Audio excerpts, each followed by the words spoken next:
pergunta é a mesma. Então, eu quero lhe ouvir primeiro, deputado, essa polêmica da noite, Jornal Nacional abriu assim, as outras mídias abriram assim, a extrema-direita está assim, e é essa questão, o ministro Alexandre de Moraes dizendo que as palestras dos ministros do Supremo são demonizadas pela opinião pública, e disse que o magistrado não pode fazer nada além de ser magistrado, exceto dar aula e dar palestras, e daqui a pouco vão querer tirar até as palestras.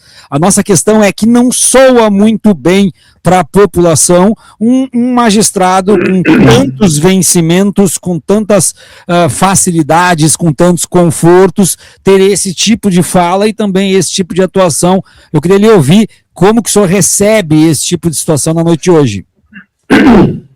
Olha, eu lamento muito que, por exemplo, o ministro Alexandre de Moraes, particularmente, cumpriu um papel exemplar, entende? No combate ao golpe de Estado, entendeu?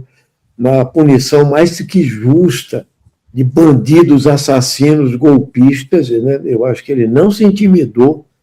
Eu acho que ele tem que manter, entendeu? A sua representatividade junto a todos que defendem a democracia. Mas nesta questão, nós temos vários elementos conflitantes. Na minha opinião, servidor público que presta concurso, entende? Ele tem que estar, primeiro, dentro do teto, que eu acho que é a segunda discussão de hoje. O pessoal encaminhou contra essa questão de fura-teto lá na Câmara. Foi dos poucos países, poucos partidos fizeram essa questão.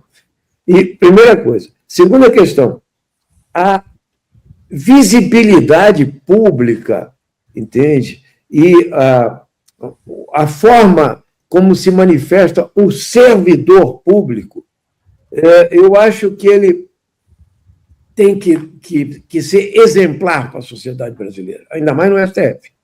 Então, é um erro isso aí. Inclusive, eu acho que nesse ataque que se faz ao STF pela extrema-direita, acaba levando a mais elementos, entende?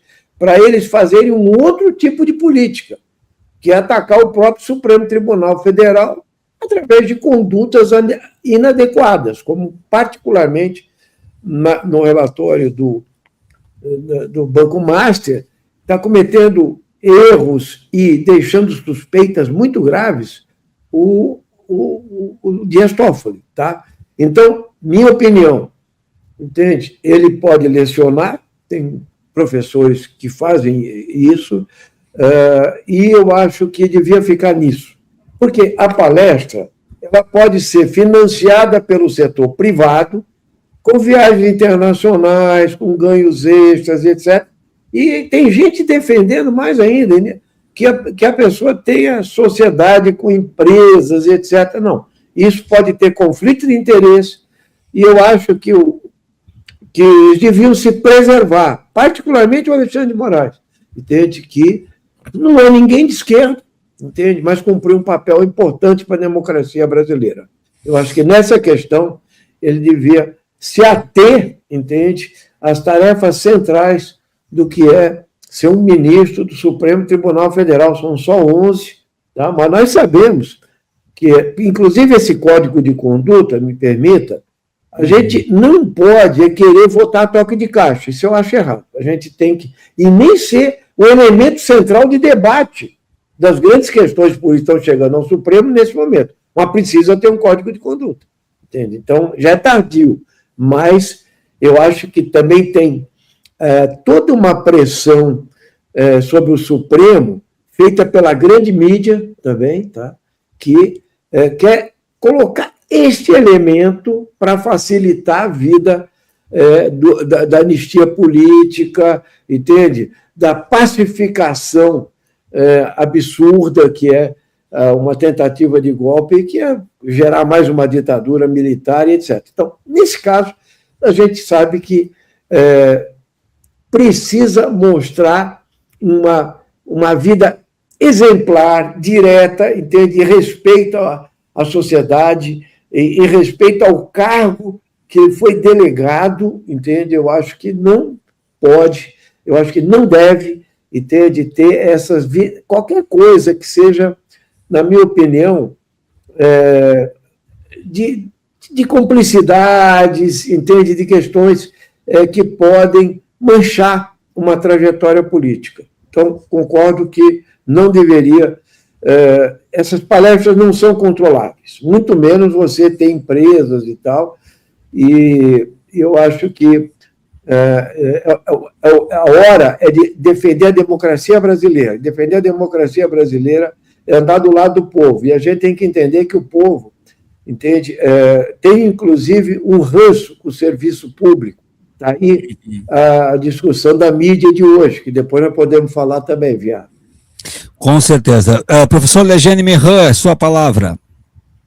Olha, eu acho que está atrasado o que o Ivan chama de código de conduta, é um código de ética do Supremo, né? Está muito atrasado, já era para ter sido elaborado, aprovado, não sei se interna corporis ou depende de uma lei aprovada no Congresso, mas eu acho que eles podem aprovar entre eles interna corporis, como se fosse um decreto interno, mas nesse caso em particular, eu acho pode não ser ilegal, mas é absolutamente imoral e antiético você cobrar 50 mil de uma palestra, porque quanto vale...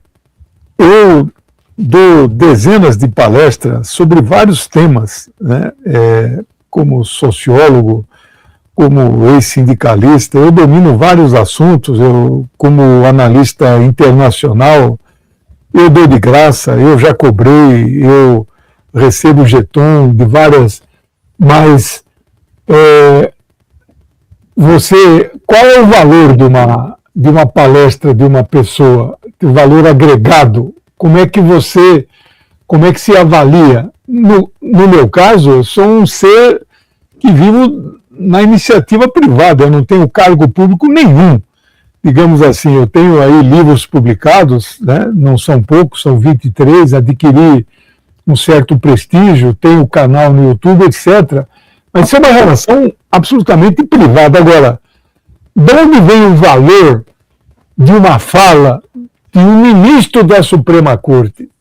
Vem do cargo que ele ocupa, que é um cargo público.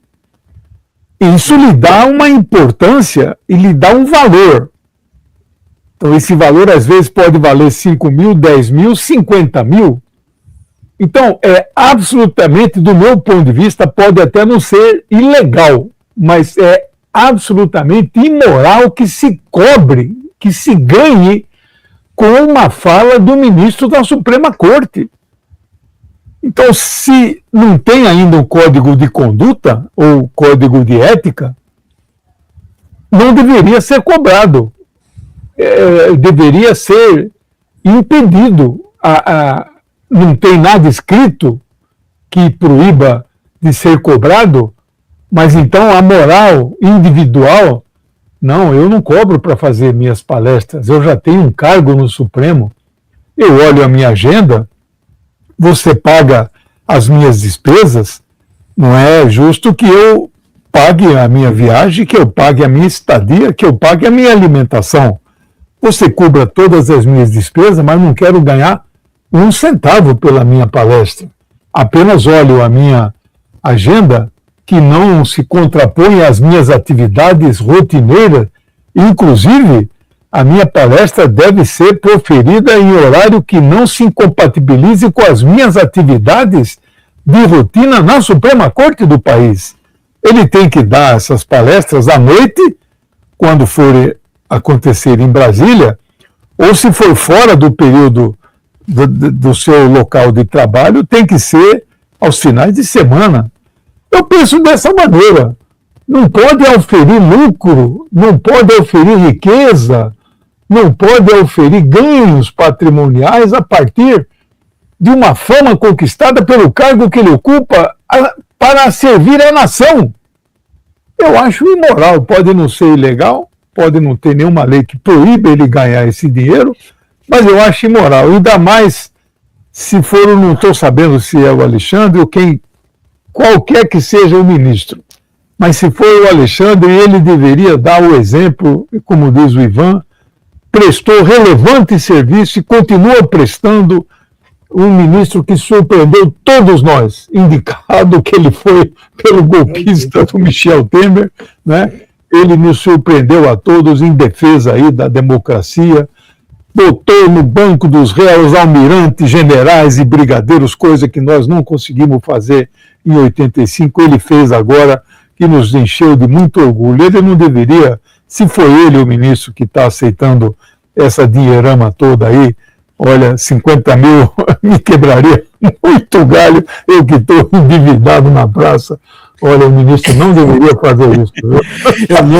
Eu vou, antes de devolver a palavra para o deputado, eu vou colocar aqui novamente a fala do ministro para a gente ilustrar, então, com o que foi que ele disse hoje e qual foi a polêmica que gerou. Nós vamos ver a fala do ministro, 2 minutinhos, e depois eu já devolvo para o Ivan Valente. Mas eu quero já deixar aqui uma questão para vocês dois também. Se a gente for pegar hoje os palestrantes assim, tidos como os mais pop do Brasil, vamos pegar Mário Sérgio Cortella, Leandro Carnal e Clóvis de Barros Filho. Esses 3 ganham em torno entre 50 e 80 mil de cachê por palestras, mas com uma característica, tanto o Cortella em relação à PUC, o Clóvis em relação à USP e o Carnal em relação à Unicamp, se aposentaram ou pediram exoneração para passarem a viver como palestrantes. Eu acho que essa é uma questão interessante também e que serve como exemplo, mas vamos ver aqui o ministro. Essa é a minha segunda observação que me parece importante, inclusive em virtude do momento. Parece, presidente, alguns críticos do Supremo Tribunal Federal, parecem, ou por desconhecimento, ou por má interpretação, ou, infelizmente, muitos por absoluta má-fé, que não há vedações aos magistrados, e que os magistrados não observam e não respeitam essas vedações. Não há nenhuma carreira pública com tantas vedações como a magistratura. Já começam as vedações constitucionais. O magistrado não pode fazer mais nada na vida. Só no magistério. O magistério pode dar aulas, pode dar palestras. E como o magistrado só pode dar aulas e só pode dar palestras, passaram a demonizar palestras dadas por magistrados. Todas as carreiras podem ser sócio comercial, inclusive atuando, podem exercer em outros horários, outra atividade. O magistrado não. Pode dar aula e pode dar palestras. Por falta do que criticar, daqui a pouco também a má-fé vai para quem dá aula nas universidades.